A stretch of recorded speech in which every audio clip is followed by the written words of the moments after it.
Kliff Kingsbury in the news. How about that? You know, Kliff Kingsbury had a interesting NFL career that I feel most people have seemed to describe as a disaster, which I don't feel is incredibly fair to Kliff Kingsbury. They made the postseason in Arizona, and again, obviously the jump from Texas Tech to Texas Tech to USC OC to Cardinals head coach, except he never actually was the USC Correct, he wasn't. OC. Obviously, that was a bit of you got to love that headline.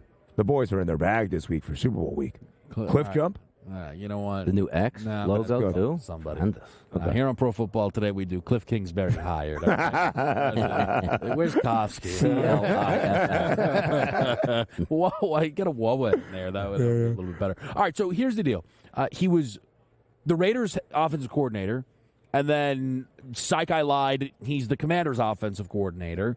I don't know. He didn't clearly check the Super Bowl odds for 2025. 75-1 on Vegas, 150-1 on the Commanders. I'll throw to you first, Ben, but on the Vegas side of this year, because then we'll kind of just what in the world just happened with Kliff and the Raiders? I don't know. It seemed as though that was the natural fit.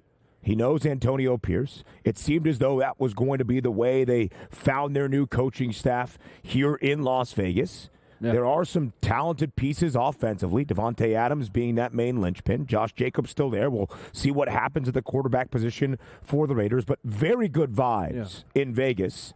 Not so great of vibes in Washington at the end of 2023 with how the hiring cycle played out for the Commanders, settling on Dan Quinn, who could be a successful head coach in the National Football League. Once again, was a successful head coach in the NFL prior in his 6 seasons in Atlanta, 43-42, the overall record for Dan Quinn. But it was very clear their guy was Ben Johnson, who spurned them and others to remain the offensive coordinator in Detroit.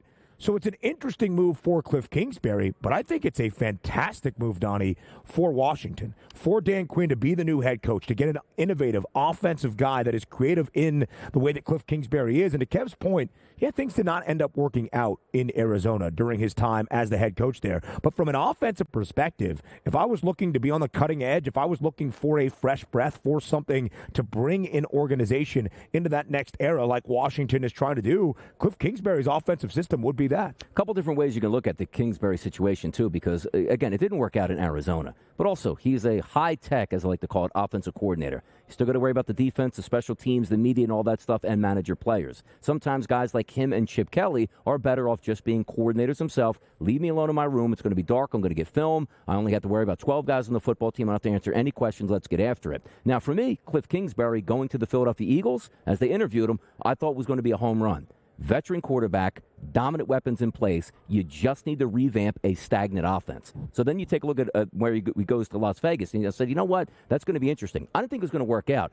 Quarterback not sure of. You're in a division that already is going to have, like, Sean Payton's out there, Jim Harbaugh's out there, and Andy Reid is there now. So the chances of you going to overtake that division and be dominant, probably slim here. I feel the same way a little bit about Washington. I don't dislike the hire, but again, it's a new quarterback. It's a situation that's very fluid at this point. I would have rather seen him go to a team that was entrenched. Now, granted, he's not going to go to Miami because that's McDaniel's offense, right? But that's the type of team I want him to go to. Go to a team that struggled just a little bit but has the weapons, and I can give you a couple different play sets and looks here that we can be dominant here. I'm interested to see. The jury's out for me on the Washington move, but I'm glad he's on from Las Vegas. I didn't think that was a great fit for him at all. Yeah, I didn't think it was that great either. You have Devontae Adams that he's in, he's out. Josh Jacobs, we know, is a little bit injury-prone throughout his career. Jacoby Myers. When you look at Washington's offense right now, Terry McLaurin, an elite potential top 5, top 10 wide receiver with the right quarterback, the number 2 overall pick in terms of the draft. Is it a quarterback like Jaden Daniels that potentially was like a Kyler Murray that he coached, or even Pat Mahomes in terms of his early career in Lubbock with Texas Tech? I think when you look at Kliff Kingsbury, Donnie's absolutely right. He's a better coordinator than he is a head coach. I mean, 332 winning percentage in Lubbock at Texas Tech, and he regressed in terms of his days in Arizona. Never thought he can make it in terms of the NFL after that.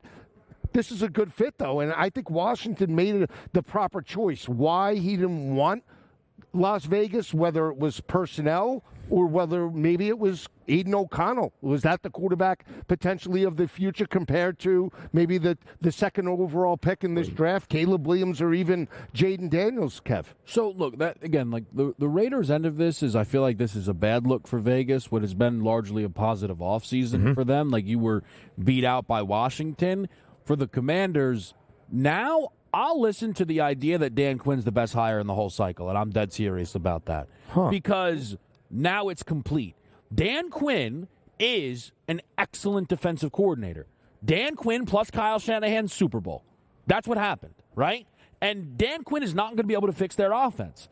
That is the worry about the hire when it came through, especially when there's no world they don't draft their hopeful franchise quarterback this year. Dan Quinn is not going to cultivate that guy. It is going to be the offensive coordinator. Well, your offensive coordinator is now a guy that could very well be a head coach in this league, has done that before. And there is potential that Kliff gets passed over at least once in this cycle. Prove it twice. Stay there twice. Maybe Kliff will be so happy in Washington. There's a lot of money there now. I'll just stay. At the end of the day, Ben Johnson is getting paid very well in Detroit. Why he's not worried about leaving. Bobby Slowick, the superstar. My goodness. His guy. I mean, get this guy more work. Let him call 2 games. At least, but he's obviously settled and run it back in Houston now. Really. My worry was Dan Quinn will dive into an old, group of coordinators that we've seen not have all that, success before.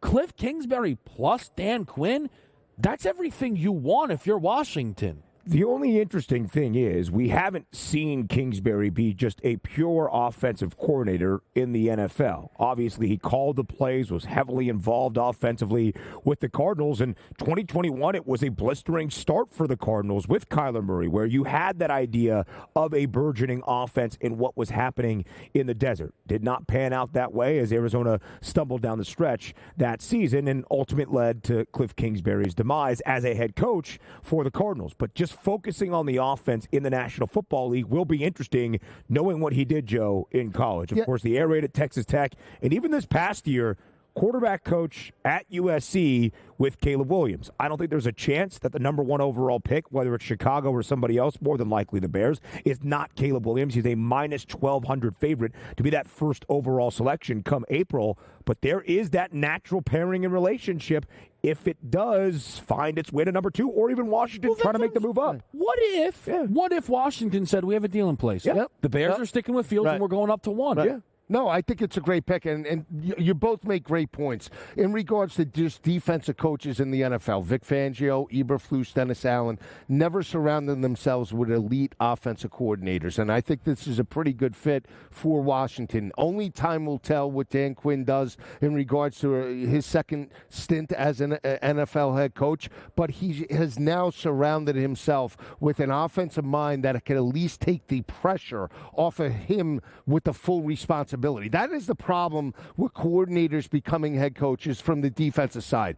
The full responsibilities really overtake them, and that's why Todd Bowles struggled earlier this year. Canales did set the ship straight. They went on a 6 out of 7 game heater at the end of the year, win a playoff game, and now he gets a job as a head coach. So if Dan Quinn allows Kliff Kingsbury to just coach the offense, that's a great fit, Donnie. Yeah, and also Washington, you sort of had that, right? Eric Bieniemy, hotshot coordinator, comes in, defensive-minded head coach, and it blew up. It's all about the quarterback. I would love, again, just to see if Kingsbury got to go with a legitimate quarterback 3-4 years. Even Kingsbury goes to Chicago with Fields. I would have been excited about that. Veteran guy just needs to revamp that offense. But we'll see. Again, just to put a bow on this, it is why it is insane, Washington. We should definitely make sure we give the 5th-round quarterback, Sam Howell, all of that rope. Washington, 151 through the Super Bowl for now. We'll be right back. Pro Football Today.